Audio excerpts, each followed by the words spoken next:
said, I'm gonna do things different this time, only to get stopped by my fears. I better play it safe as the someday conversation instead. But if I really think about it, really cry about it, and scream about it, and sing about it, then I understand on some deep and profound and sacred level. Intentions for the new year, intentions for the new year. I can really have it all. Intentions for the new year, intentions for the new year. I'm gonna be powerful in my life. Intentions for the new year, intentions for the new year. I'm not gonna let it slip by me and then pretend that it's alright. Intentions for the new year, intentions for the new year.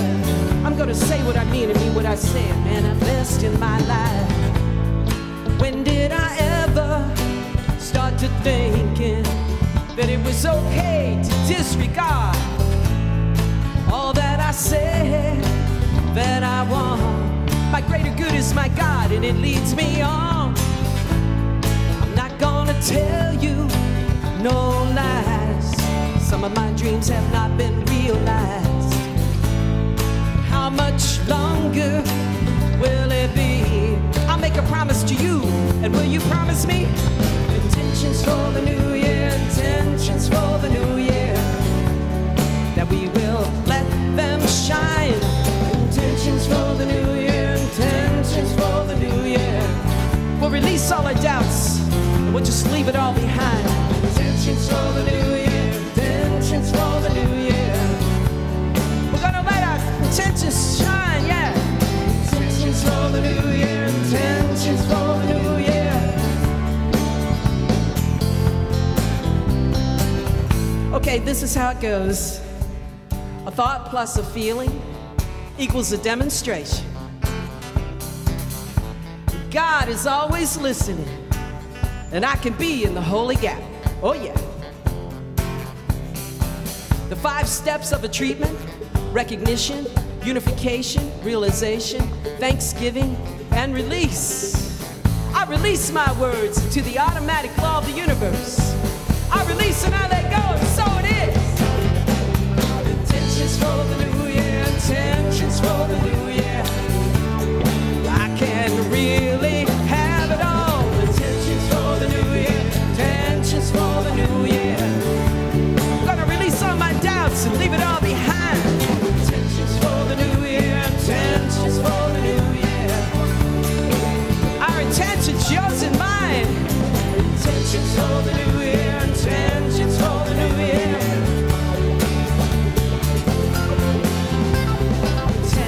Intentions, intentions, intentions, intentions, intentions, intentions, intentions,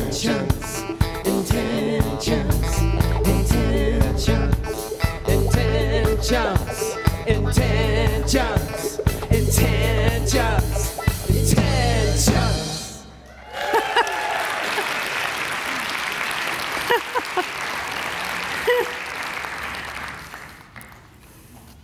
You guys, I love you. How are you doing? It's good to see you. It's been a glorious morning. It's not raining. Yeah, exactly. Yay, no rain. Before the solstice became my new favorite holiday, it's now my new favorite holiday, you know, things shift. New Year's was my favorite high holy day of the year. And I think one of the reasons I loved it was because there was this collective thought that we could have a new beginning, we could have a do-over, we could have an upgrade, that something could be made new through our intentions. I loved it. I love playing along with race consciousness. So if there's enough people believing that you can start something over again, then you have more energy to start something over again. That's why I give up things during Lent. I mean, if, you know, billions of Catholics are giving up candy, then I can give up stuff. So you just ride the wave of whatever's happening. But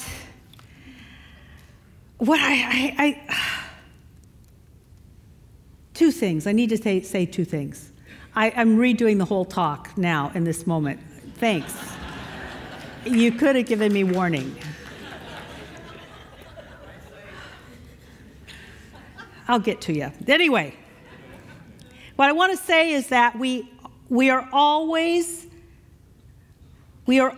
acting out of an intention. We're always acting out of an intention. But often the intention is unintentional. Meaning we're not conscious of the intention, but there's still an intention. There's always a thing that happened before the action. For instance, I was reading something recently, and you can find it on my Facebook page, because, in fact, just like me, Kathianne L., I find things, put them on my Facebook page so you can read them later. So I don't have to talk about the whole thing. But there was a large article on the study of greed. And I have been thinking this way. Oh, by the way, I only put things on there that I believe anyway. But then somebody's done the research to prove what I believed. Yay, me! So there was a study on greed, and what some psychologists, psychiatrists came to believe and then prove is that greed is an effect. And it's an effect of unmet needs, unmet deep needs, like community and connection and worthiness and a sense of spiritual fulfillment. And so there's, as Emerson would say, in many people, a God-shaped hole that's not being filled. Therefore, people fill it. And it can't be filled. Greed, by the way, is defined by this psychologist as having much more than you'll ever be able to need or use, just for the purpose of having it. So if you have something and you're enjoying it, that's not greed. If you are setting aside money for retirement, that's not greed. Greed is having it just because you need to have it. Does that make sense? So I realized then that greed, I could look at greed much like I would look at an addiction. An addiction is the effect of having something empty inside of us that we try to fill up with a process or a substance, or we try to numb out to not feel the emptiness. So can you see then that there could be unintentional intentions where we want to feel better? That's our intention. So we have actions that are not really good for us in the long run, because our intention isn't to live life fully. And I'm going to end with this. I love the end. I just love ends. I read the end of the book. I want to see the end of the movie. I love Netflix. You see the end of the movie. If you like it, watch the whole movie. If you don't like the end, why would you spend your time? Really? So I'm going to tell you the end of this service, which is, you are a center of divine operation. The divine operation is always for expansion and fuller expression. Now, that's an intention to live out of that will lead you into healthy actions, fulfilling thoughts, and good outcomes. But if your intention is to just not hurt, if your intention is to somehow not feel, or if your intention is to just get by, do you see that that would create actions that are not necessarily skillful? So that's what I mean by intentional intentions. That's what today is about. This morning and this evening is about intentional intentions that allow us to have a more satisfying and fulfilling life in which we are experiencing the divine moving through us to be expansive and expressive. That's the end. Which leads me to, seems like the end of the year, it's the end of the cycle, end of this story. And yet, since we are in God, we're always in an end and in a beginning and a middle. It's always cycling. And even though when I did this talk, I was thinking to myself, this is a great talk for the beginning of a year. And then, Chatterbox, whatever that is, divine intelligence, is giving me a new talk as I drive. Come on, there's no way to record this. But here's what I got. This talk would be good for any time, because at any time you could have a new beginning. At any time you could say, this is it. I'm on to something new. So this is not a New Year's talk. This is a new thought talk. Just have a new thought, a generous thought, a talk that will allow you to expand and have fuller expression. Any old time talk. And in God, even though that there is no time, there are cycles to the earth, and so we play around with cycles because we picked this incarnation on this earth. And in a cycle, there's always a beginning, a middle, and the end. So I'm going to start where I like to start. The end! Elegant endings can produce beautiful beginnings. But a lot of times, people aren't skilled at elegant endings. An elegant ending is when you tie it up and it's done. It's over. Now, I think we have the hardest time with elegant endings with other human beings. Right? We have bad experiences. We have unleft conversations, stuff undone. And what they have proven is that the mind, the gray cells, that's what, isn't that what Sherlock Holmes used to say? The gray cells? One of those detectives was always talking about the little gray cells. Perot? Perot, thank you. Well, yes, of course. Yes, BBC, yes, Perot. Little gray cells. Those little gray cells, if there's something hanging out, there's a part of your brain actually still actively holding on to it. Just, it won't let it go. An elegant ending is an ending that allows you to let something go. It's hard to move forward when you've got all this unfinished business back here. God has business with us, but we need to be able to let our mind have some space for that divine business to flow through us instead of all the stuff we have. An elegant ending is when you know you're done. There was a gentleman in our congregation many years ago, and I had given a talk much like this, and then he disappeared for 2 weeks. Didn't tell anybody. He'd been dating this woman that I knew really well, and he was just gone. And when he came back, he came to see me first. He said, I went away because I wanted to talk to my ex-wife and finish everything. I wanted us to sit down. I needed to tell her everything that I had thought and felt, how I had contributed to the breakup, how she had contributed. I wanted to say, I'm sorry. I wanted to be as clean as I possibly could so I could ask Monica to marry me. A beautiful ending an elegant ending for a beautiful beginning. And we don't do that sometimes. Now, here's how you'll know you haven't had an elegant ending. If you still want to chatter about something, if you still want to talk about your ex-boss, if you still want to talk about your ex-lover, if you want to talk about the neighborhood that you either liked or didn't like, if you want to do any of that, it has not ended for you. I know that I do really good endings. Maybe that's why I begin at the end. I do really good endings. Proof of this is that I've had 4 divorces. No laughing. It's not funny. You should be, oh, Kathianne. No, really. It was fine. I mean, it's not funny, but it was fine. But out of those 4 divorces, we had such amiable endings that we always shared one attorney, wrote up what we wanted, and he just sort of made it legal. There was no fighting. There was no, I gotta have, you did this. And my conversations about them ended.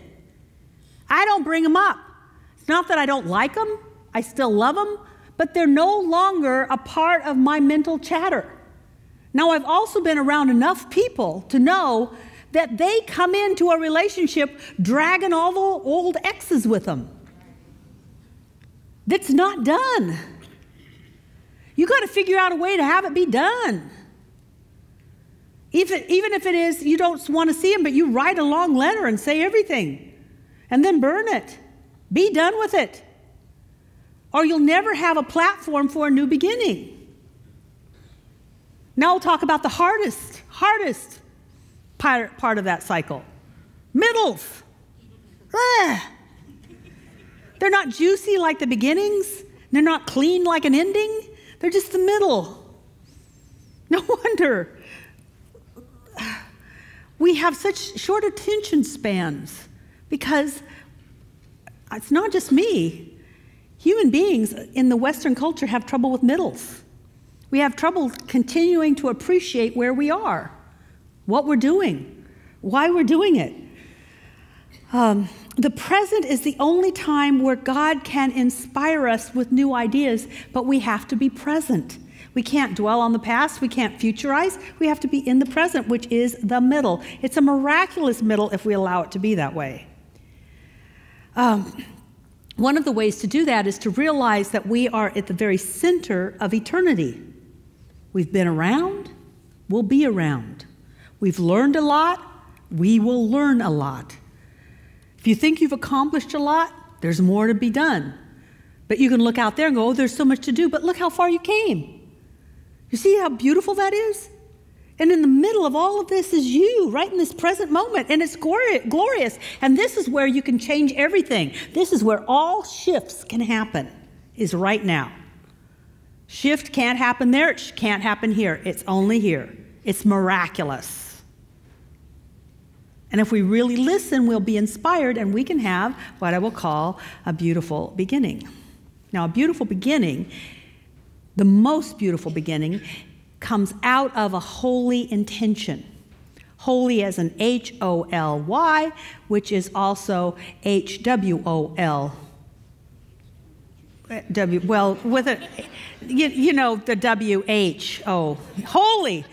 Holy and holy. It's got to be holy, which means complete. And that a holy intention or a complete intention considers the whole thing.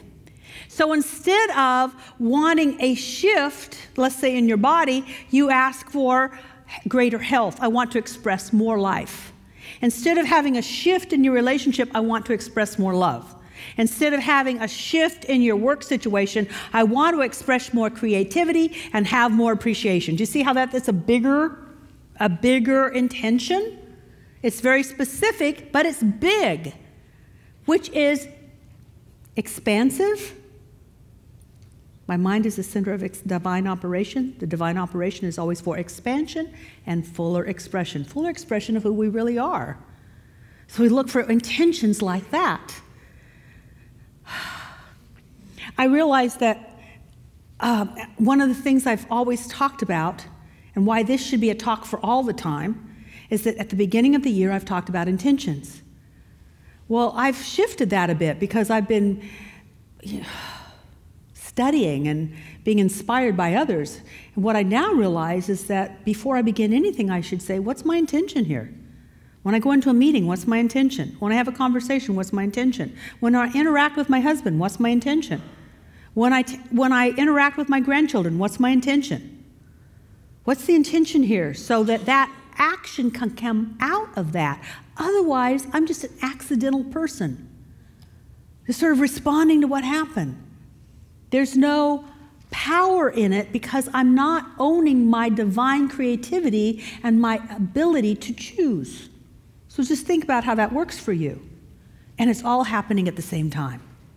We're always in the middle of a beginning, a middle of an end, a middle of life. In all areas of your life, you're beginning something, ending something, and in the middle of something. And it's beautiful.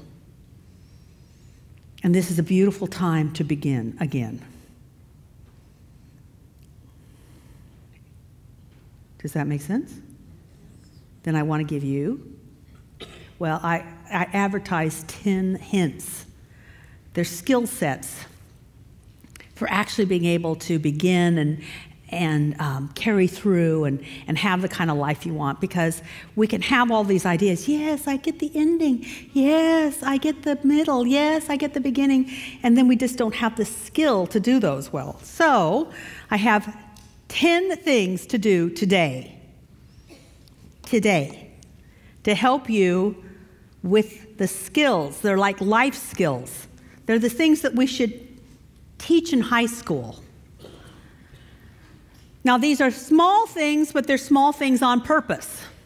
Because if I gave you big things, you'd go, well, that's too big, and then you'd just, zone out and think about Seahawks for 30 minutes.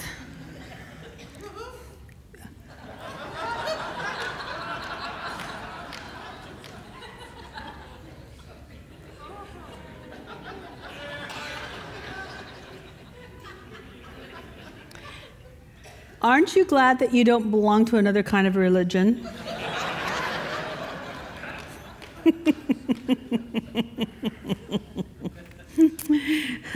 I need to be more inspiring than Seahawk hopes. I hope I can do that. So I'm going to tell you why I'm making them small. Tiny actions are easier to say yes to, and they make a huge difference.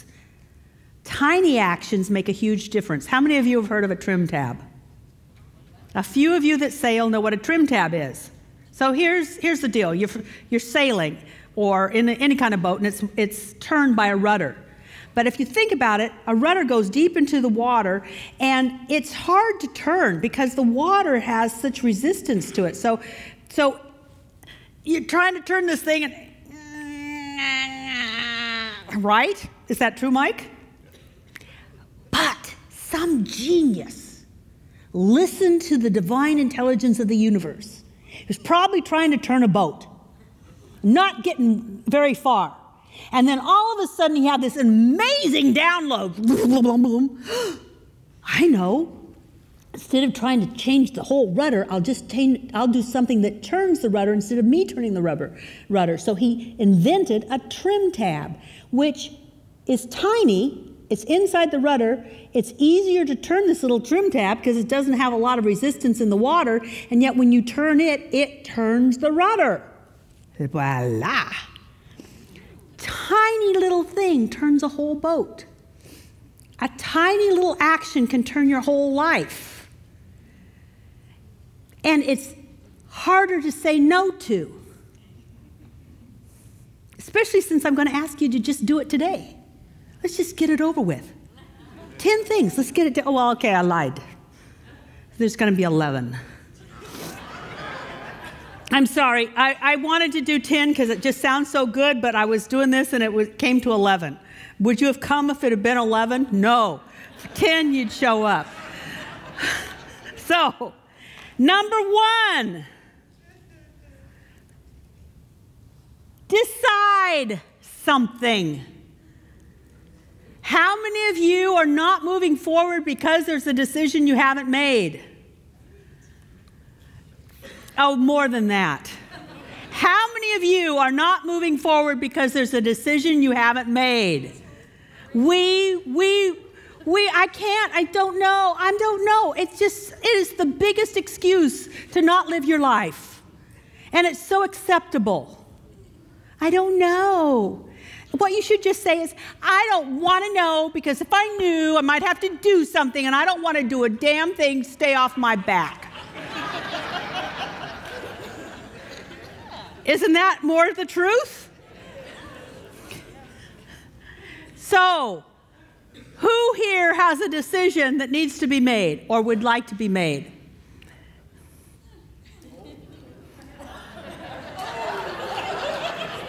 Oh, yeah, hands go down. Who here has a decision that needs to be made, that wants to be made today? Oh, yours.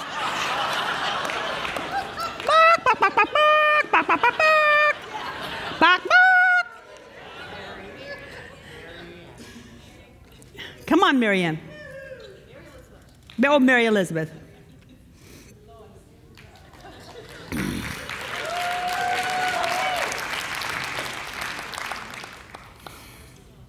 Now, all of you that also raised your hands, take note. And it's for any time, because aren't we always, if we're always going to be cycling and we'll always be moving, there'll always be choices. All right. So, do you want to tell us what the choice is? You don't have to. If it's really private, you don't have to say what the choice is. You can just say, I need to either do this or I need to do that. I need to change my livelihood. Oops. I need to change my livelihood. Okay, so what's the decision? Because that's not quite a decision. That's more like I need inspiration. How do I do this? Well, that's not a decision. You have nothing to choose from. Ah, okay, so. Can I go sit down? Yes, you may sit down. But I think one of those 3 or 4 back right behind you who has a decision? You're not moving forward because you haven't made a decision. That's different than I need to know what to do. Do you see the difference? One's a download. Now, once you got the download, you could say, oh, well, that looks too hard. I don't know if I want to do that. Should I do it? Should I not do that? Blah, blah, blah. Do you see the difference? Oh. Yeah. Okay. Okay, so Can I tell you what I was thinking? Okay, what were you thinking? I need to write the book that's in my head. Okay. And I need to start it now. So what's the decision? To start the book. So you've already decided, haven't you? I'm scared to death. So? Okay. Okay. So let's just play this game, and then I'm going to get somebody to make a decision. So think about, so I want you to see yourself a year from now, and you've decided to write the book, and you're in the process of writing the book. What's it feel like? A screenplay? No, not what it, that's what it is. I asked, how's it feel to be in the process of writing the book or having it done? Exhilarating. All right. Now, what's it feel like a year from now if you haven't even started? Oh my gosh. Yeah, right. So, no. So what are you going to do? Start. Yeah. Oh, good. This is great. It really is that easy. It really is that easy. Who has a decision, A or B? Nobody had. Okay, right back there. A or B? No. Now, it has to be a decision, A or B. Do you see that was, she already knew. Sometimes we just need to be around somebody, and when you say, well, I don't know how to do this, just start talking about it and watch how it feels in your body. So you've got an A or B decision? Yes. Okay, what's the A or B decision? Either to continue my academic path, that I am applying for positions in academia, or to work on my business. And I am leaning towards healing practices and healing with words. Okay, that's enough. Yes, and okay. This is how I... Okay, great. So let's try this. I'll hold this for a second. In one hand, put academia. Put academia in one hand. Okay, great. Now put the healing practice in the other. Which feels heavier and like it's got more substance to it? Okay, there you go. You guys are so easy. Okay, step number 2, after you decide, act on your decision today. Yes, you may go. Thank you. Now, I say that because it'll be really easy to go, oh yeah, I'm going to start writing. So, Mary, do you have a place in your house or home to start writing?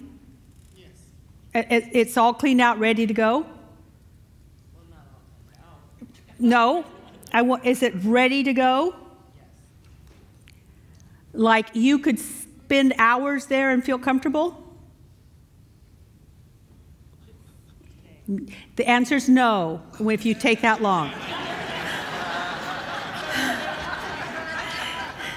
Now, it seems, this is not to put you on the spot, this is what we all do. We have this idea, and I'll get around to it. How many of you belong to a Sangha? And a Sangha is a spiritual community that you share ideas with and you share prayers with and that. This is the thing that you would tell your Sangha. You would call them up today and say, I've decided to. And today I'm going to accomplish this that will help me move on that. Does that make sense?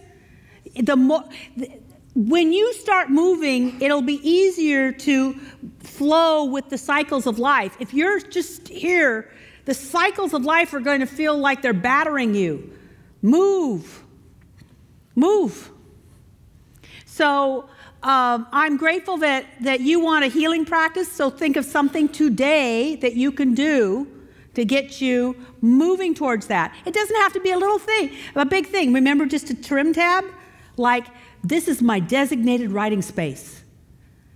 And you get a friend over and you bless it, smudge it, light candles, make it really inviting to go to, and have it always readily accessible.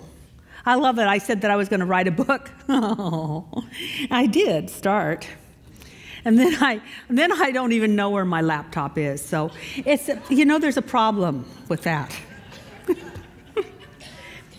So you decided to eliminate a drain. A decision unmade is a drain on the brain. A decision unmade is a drain on the brain. And there are so many decisions you could make today. And if you don't want to do this thing, because this thing is actually, it's hard for me to do it by myself, but the thing that I can always pay attention to are the three brains. The Aboriginal people from Australia think that we have three brains. And this is the one to listen to the most. This is the one to check it out with. And then this brain is only to work out the details of what you've already decided. But most of us go with details first, and when we have them all arranged, then we'll decide. No, decide and let details follow. All right, so you've acted on your decision.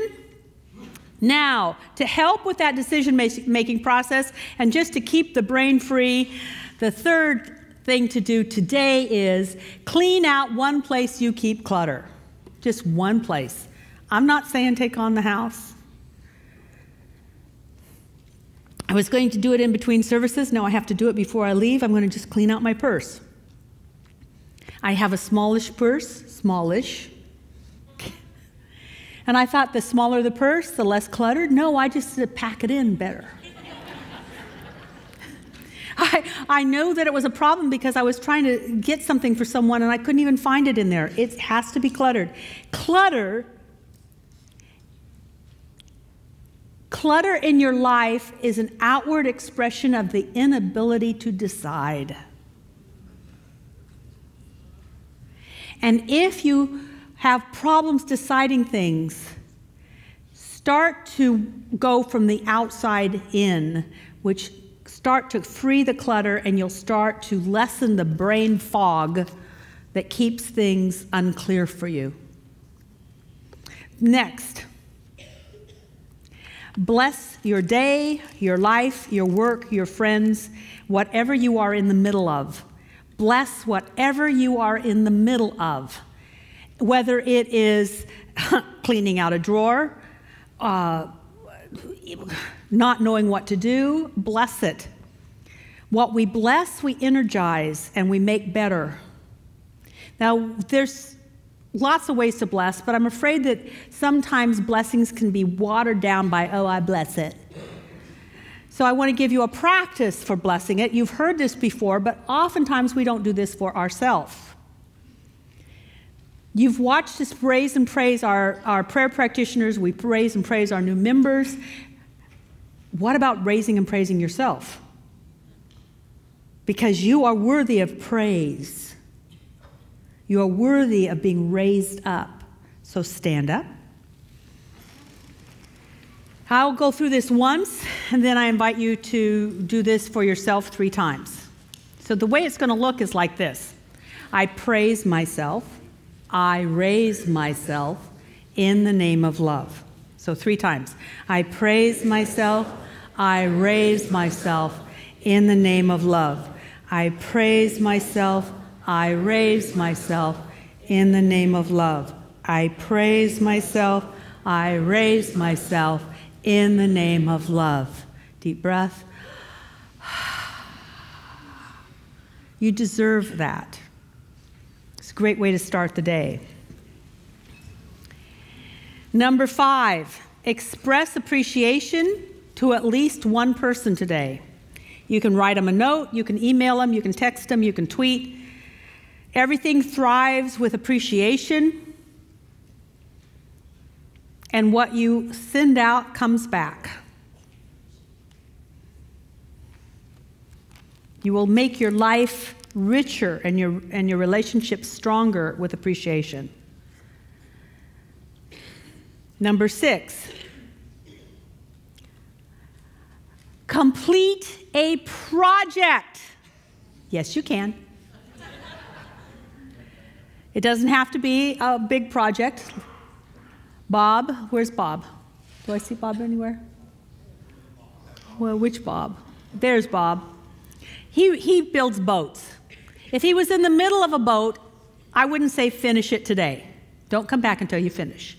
But there's always something that we can complete. Remember all those undone things that hold you back? There's energy that we are giving to projects we haven't completed, and it drains us. Something that I got from a workshop that I took maybe 35 years ago, there's only one thing I remember from the workshop. 8 hours. One thing. So it must have been the thing I was there for.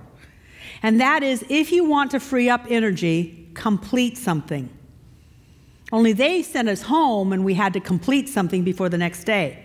And that's after a full day of workshop. And it's amazing. You'll find something to complete, and then you'll notice your energy goes up. Complete another thing and your energy will go up. You have no idea.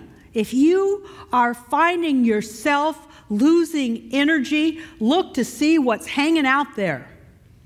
You know, I was wondering, maybe that's why older people say they have no energy, because they have a lifetime of uncompleted projects. Maybe. Just complete. One thing. I ask you, just do one thing. Now let the Holy Spirit reveal to you what it is. Now decide if you're going to do it or not. Do not ask your brain. Your brain will say, well, how can we possibly? We got so much to do today. No. Listen to your gut. Number 7, decide to be someone's secret angel. Someone needs your prayers today. They may be someone who's asked for your prayers. They may be somebody that's reached out and said, oh, I'd love some support. Or it could just be somebody you feel sorry for or worry about.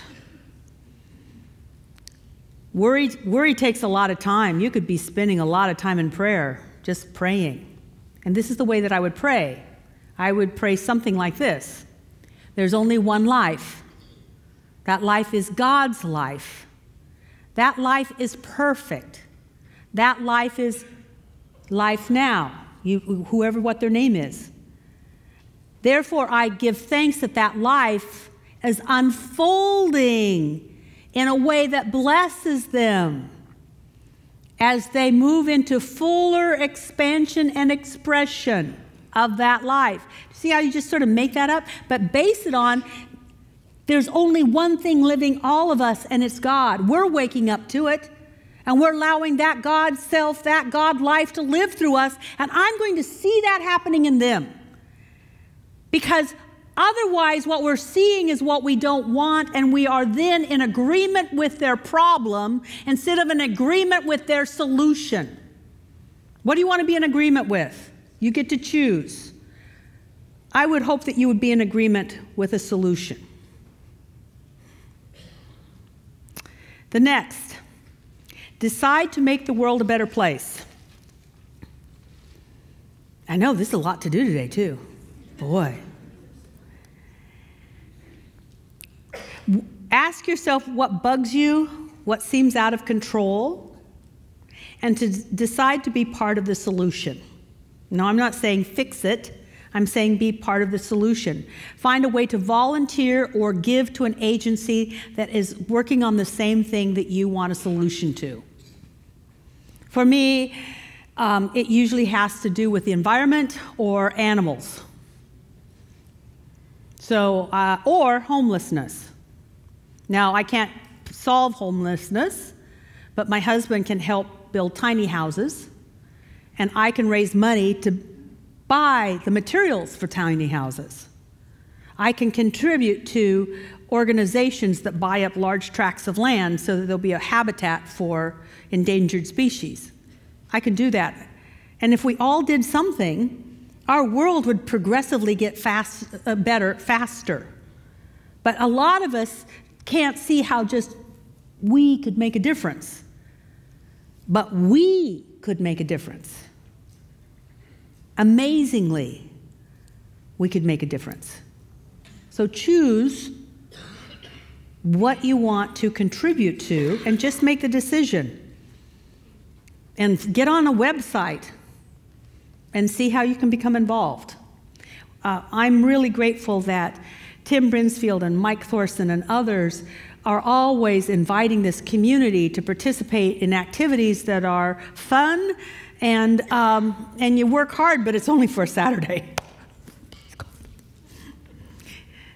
And there's always something for us non-hammerers to do.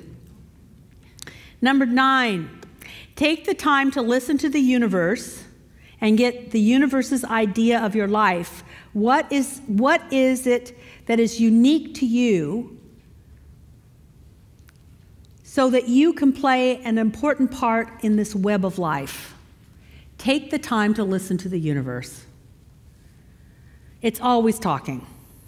There's always downloads. It's always filled with solutions. Some young woman in Ecuador was listening to the universe when she was contemplating the plague of pollution that was affecting our earth. And a download came to her, and she and her family started changing milk cartons into a material that they build furniture out of and homes.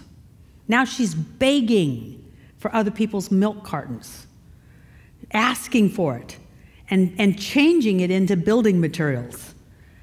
Solution. What does the universe want to do through you? Because when you find your unique talent and you match it with a need, you will find a place of bliss. But it's not something you make up. It's something that is given. Actually, I shouldn't say that it's given like it comes to you from without. It will, for me, it feels like that, but really it's coming from here out.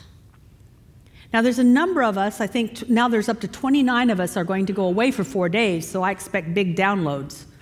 Lots of people hearing lots of things. But could you commit to 10 minutes to a half an hour today to just be silent and say, okay, I'm ready. And it's not meditating like meditation music, like zone out. Too many people call meditation something like zoning out. That's fine, I'm not against it, but this is active listening. Imagine yourself as some sort of huge radio telescope, and there is a message for you, and you're that open, and you will receive things that are unique for you, that will shift you. Now, if you say to yourself, I can't possibly do that today, I've got company coming over, we got big party plans, teams are playing, then take out your smartphone and schedule quiet time. Schedule it. I will give myself this precious gift. And then have your alarm go off and tell you to be quiet.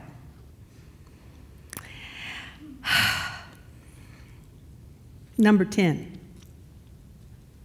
Ask your heart what your high and holy intention for this year is. let your heart speak, because your heart longs for a particular type of feeling and a particular type of expression that the head doesn't necessarily understand. Tonight, if you come tonight, we will actually spend some time being quiet and listening to what that high and holy intention can be.